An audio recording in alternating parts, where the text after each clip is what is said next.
Hi there guys, and welcome to another episode of the Cover Zero Show with me, your host Simon Conboy. Fresh off of last night's Thursday night football matchup between the Patriots and the Buccaneers, and that's the game I'm going to be reviewing for you today. Now, if you've seen one of these before, as you know, don't really focus too much on stats on these, more what I saw with my own two eyes, analysing the game plans, how I think both teams executed, made adjustments, and then going through where both teams advance from here. So this was a much lower scoring game than everyone expected.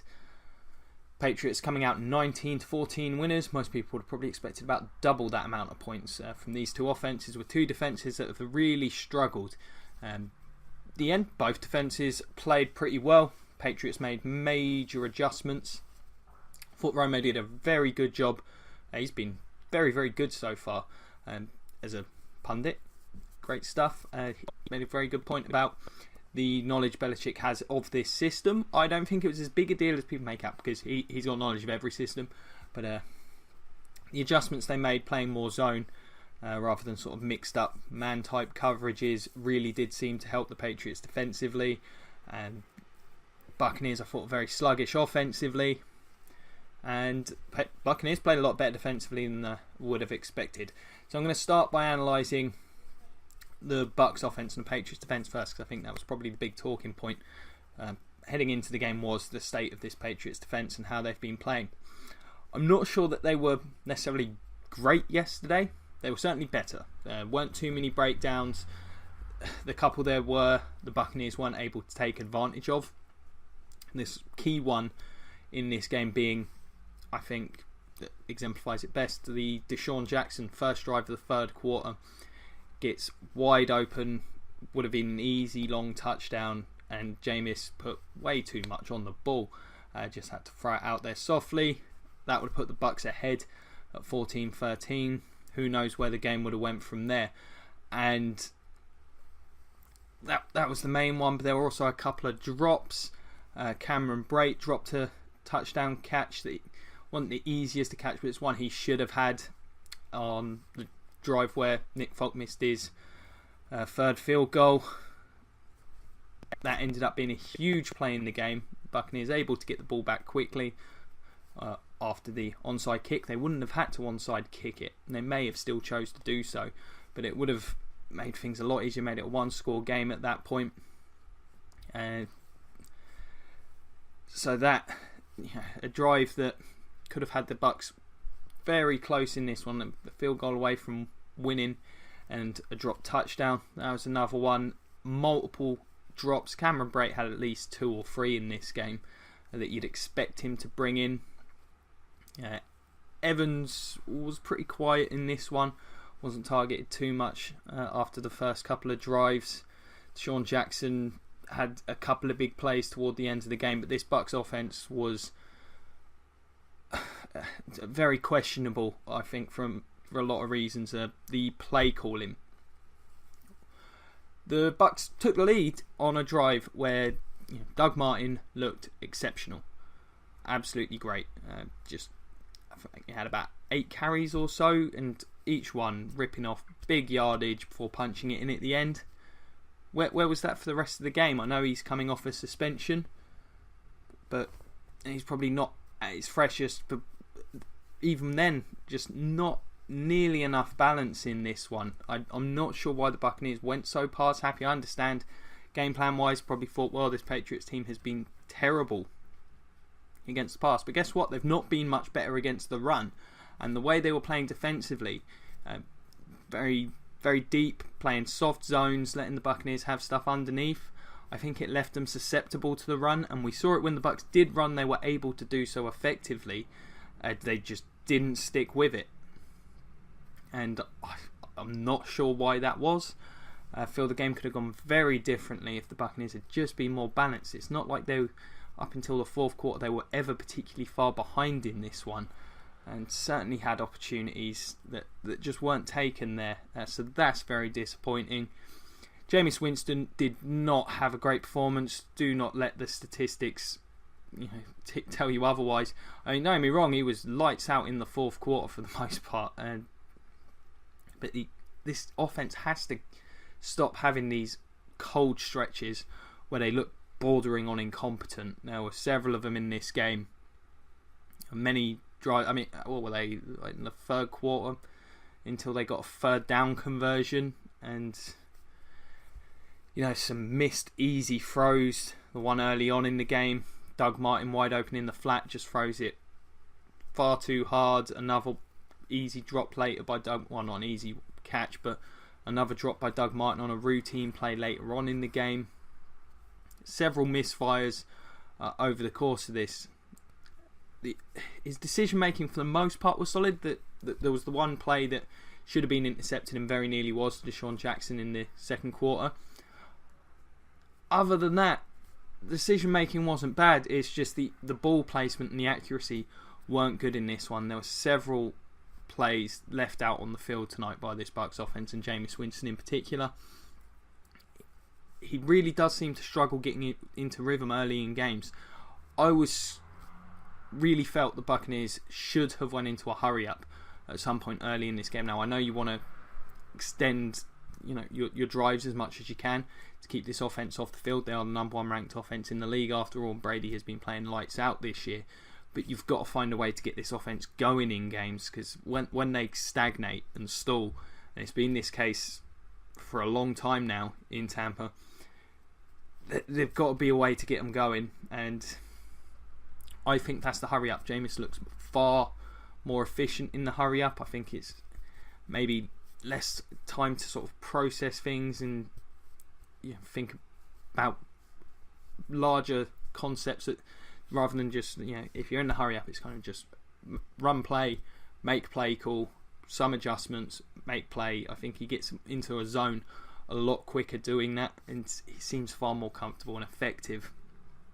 So I'd like to see the Buccaneers implement more of that. I think this was a game where it was calling out for that to be the case, and just maybe to take the ball out of Jameis's hands, rely on a run game that was effective to try and get things going.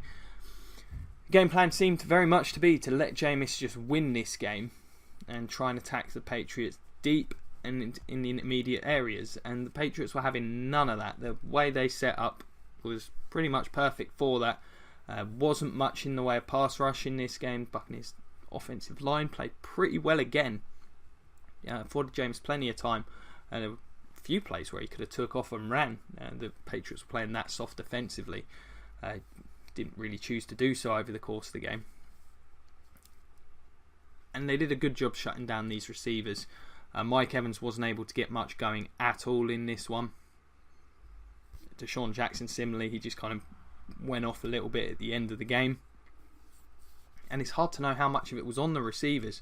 The Patriots were making life difficult for them, forcing the Buccaneers to take the underneath stuff, and they weren't necessarily willing to take it. Seemed determined to stick to the plan even when it was clearly not working. It's difficult sometimes to make these assessments when you're just going 3 and out over and over again, but it just seems to be how it is with this team when they... And James just misfire after misfire in the first half, and for most of the third quarter it was very, very disappointing because they were in this game throughout because of the play of the defence. Got to give the Patriots credit, the soft defences worked.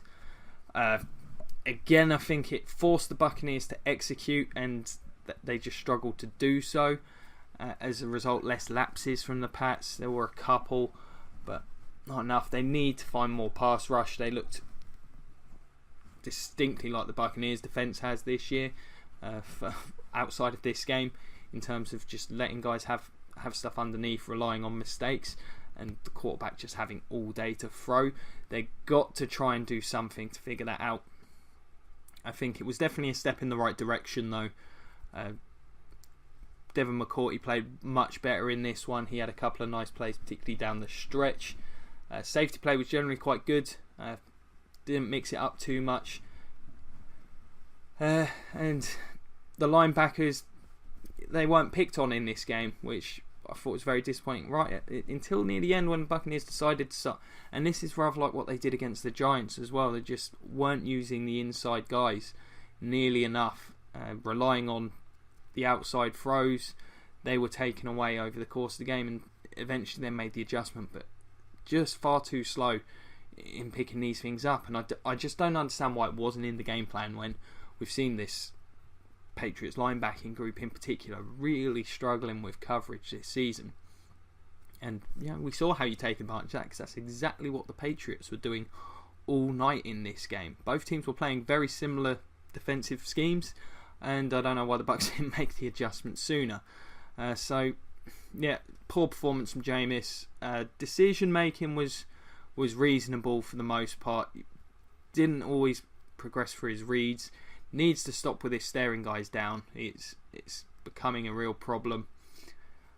Again, when he loses his focus in a game, he starts staring guys down. He starts not progressing through reads properly, and that contributes to these issues. And he gets excited with some of these throws. We saw some rocket balls on the short throws, making life difficult on his guys. It's the little things that made this a poor performance from him. Nothing exceptionally bad, which is generally what stood out about his bad plays in the past. It's been incredibly bad, but in this case it was just little bits of technique here and there, the small parts of decision making, how to make a throw, and going through progressions in the right way just wasn't quite there. And as a result, this passing game was out of sync for the entirety of the evening.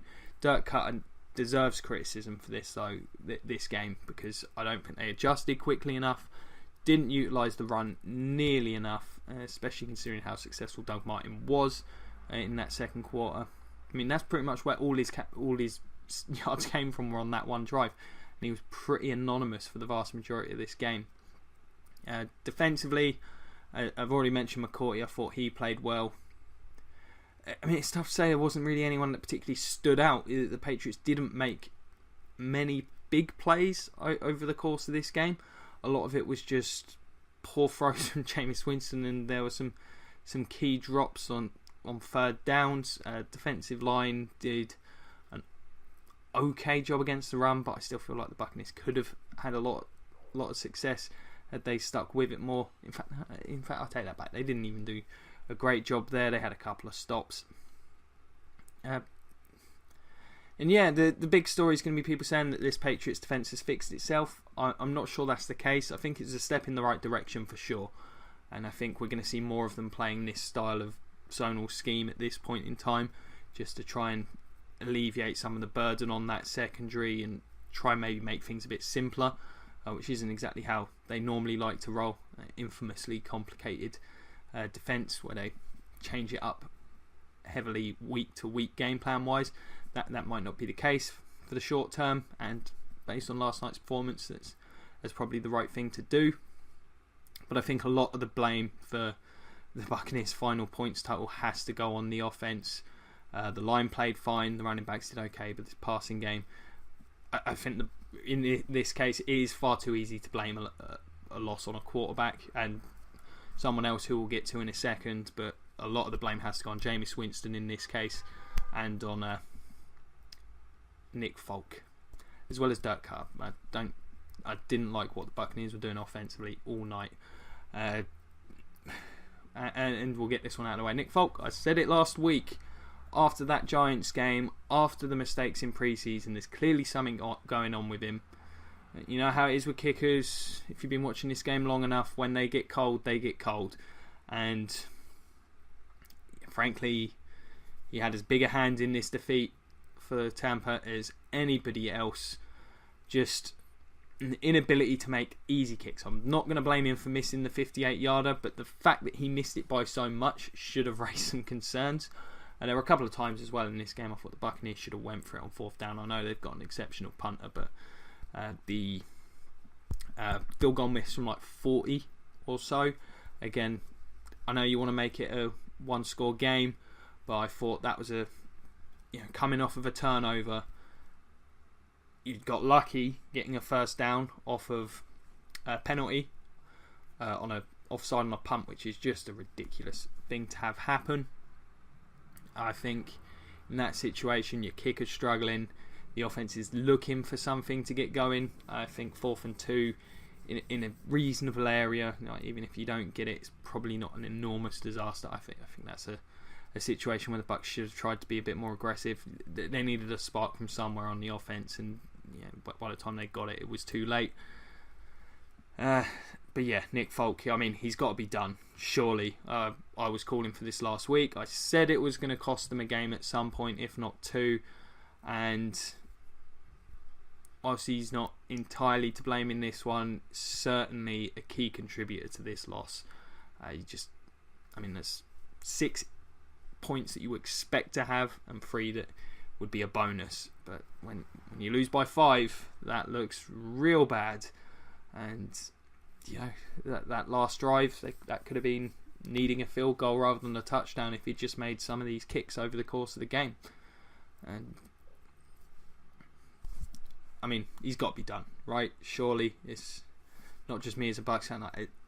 They need to get this sorted. It's bordering on absurd now how long this has been a problem in Tampa. So get it sorted, guys.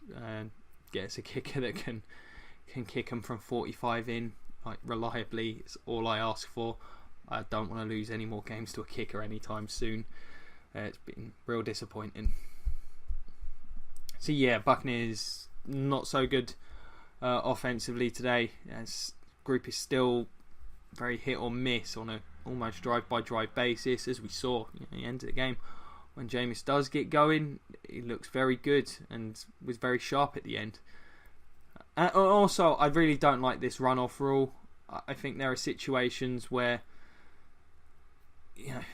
a guy isn't going to full start as a means of stopping the clock, especially because you have the run-off as well.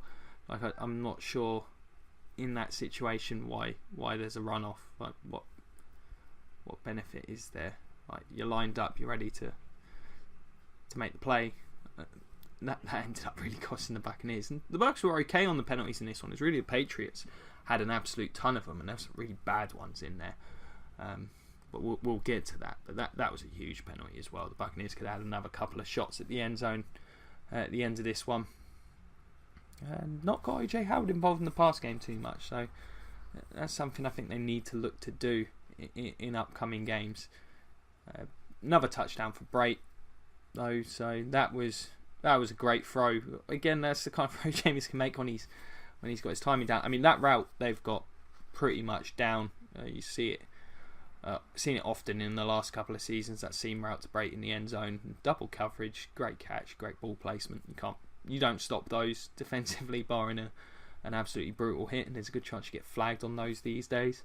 So that's tough stuff to stop. And Doug Martin run. Yeah, I will say about Doug Martin, he looked exceptionally good in his action today. Looked quick, looked powerful, was elusive, made a few guys miss. Clearly should be the number one running back based on this performance going forward. He's just got more upside and talent than the other guys, and this looked like the good version of Doug Martin rather than the bad one. So it was good to see him get his touchdown. Certainly deserved it based on his performance, and that's one aspect that looks promising for Buccaneers. The offensive line has played pretty well in these last 2 games, so that's something to be excited about as a Bucs fan. Just need Jameis to iron out those inconsistencies. On the other side of the ball, positive for the Bucs, very positive.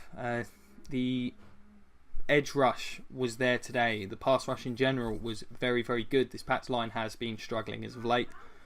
Brady's been getting beat up, and he was beat up in this one. Big strip sack in the third that kept this game alive. It looked like the Patriots were driving and were going to kill this one off. Gave the Bucs a big opportunity to get back in the game that they couldn't take. But on one of the few blitzes that the Buccaneers offered up in this game, that was huge. Got an interception from Justin Evans. Again, there was pressure. Brady adjusts his throw appropriately. Ends up throwing a pick. Could have thrown another pick to Evans. It could have been a return for 6 had he been able to bring it in later in the game. A couple of sacks on third down.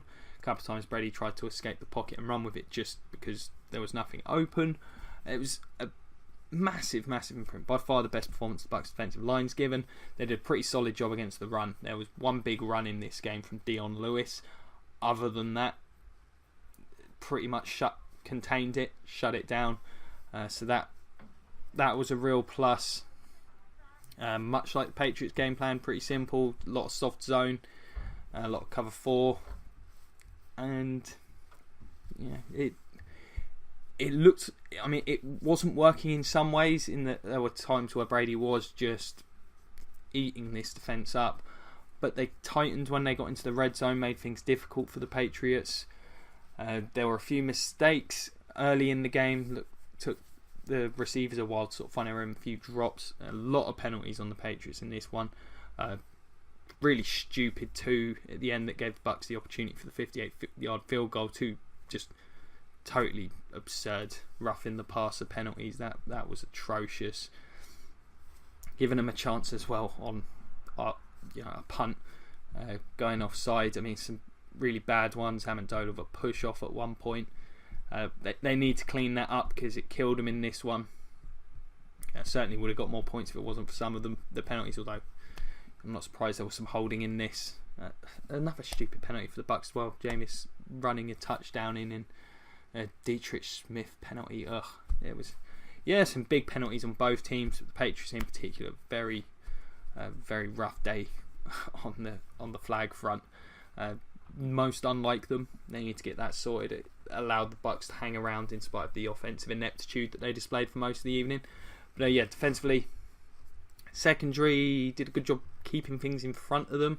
It was a little bit too soft at times. Vernon Hargreaves, once again, he just looks like he's a step behind everyone else in processing information on the field, or it's either that or it's a lack of confidence. And I've mentioned this several times now because nothing has changed. And he was getting picked on in the first half of this game, it looked like to me. He gave up the touchdown, which was just a curl route to Chris Hogan, but it was far too easy, barely contested until the ball's already well in his hands by the time Hargreaves gets to him. It's just he makes it very easy to complete balls on him at the moment, and maybe it'll improve as he gets more experience. He does everything else pretty well. He runs okay, and he's made some good plays in the run, including a great tackle for a loss in this one that ended up with the Patriots punting pretty much off that. So it's got to be a concern. I mean, other than that, you'd expect them to struggle. The linebacking group did okay, considering once again a rookie and two depth players missing Quan and Levante. They should be back, I would hope, for the next game. So they did an admirable job. Similarly with the safeties, Justin Evans' first start, and Keith Tandy missing, so him and Conte was okay in this one. It's just lack of athleticism always is a concern for me. Brent Grimes was quiet, wasn't really targeted too much in this one. But it was really, really positive for the Bucs.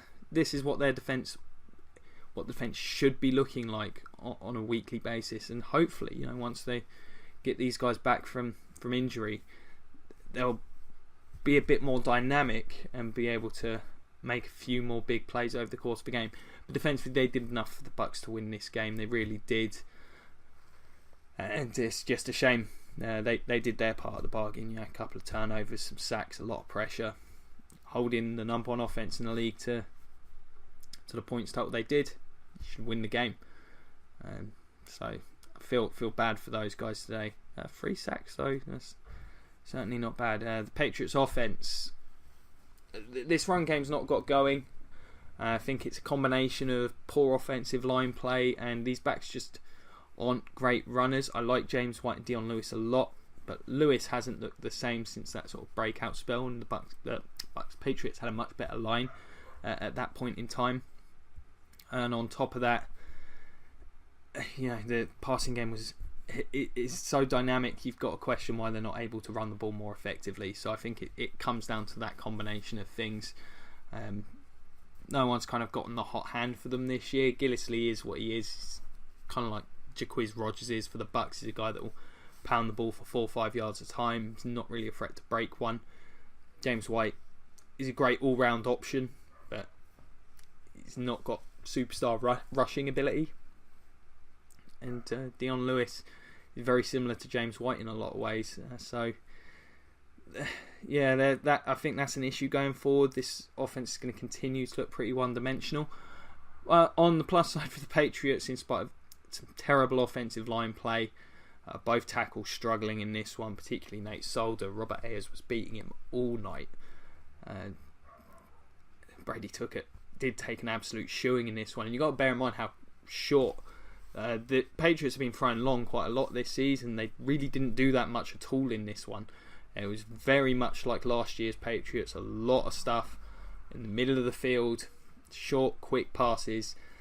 Part of that, again, offensive line absolutely could not hold up in this one. The pass rush, Brady got hit, must have been about a dozen times over the course of this one. A couple of sandwich tackles on him as well, where two guys got beat.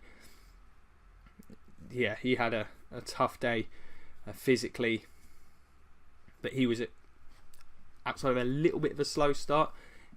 Once he did get going, he tore this team apart underneath. Not a lot in terms of explosiveness from them. I think it was the one Brandon Cooks big catch and run I think it was in the second quarter, but not much else other than that. A lot of Bucs did a good job rallying to the ball over the course of this. There was a lot of double moves from Danny Amendola underneath the Wes Welker / Edelman routes, the whip routes, and the options, in-out options. Have had some success with those. Chris Hogan, similar kind of role, doing similar things. A few throws to Brandon Cooks on the outside, but for the most part, a lot of his were coming across the middle of the field as well, relying on yards after the catch, which the Buccaneers did a very good job of preventing, which is what managed to keep the score low. So while the Patriots were able to move the ball pretty consistently once they got going in this game, sort of from through the second and third quarters, the passing game looked like it couldn't be stopped. It was just penalties, getting sort of bogged down in the red zone that kept this score down. A lot of that credit has to go to the Buccaneers for doing such a good job up front, and the defenders for playing the scheme effectively in terms of not letting anyone get behind them and rallying to make these tackles. Hard to give a huge amount of credit to anyone other than Brady for this win.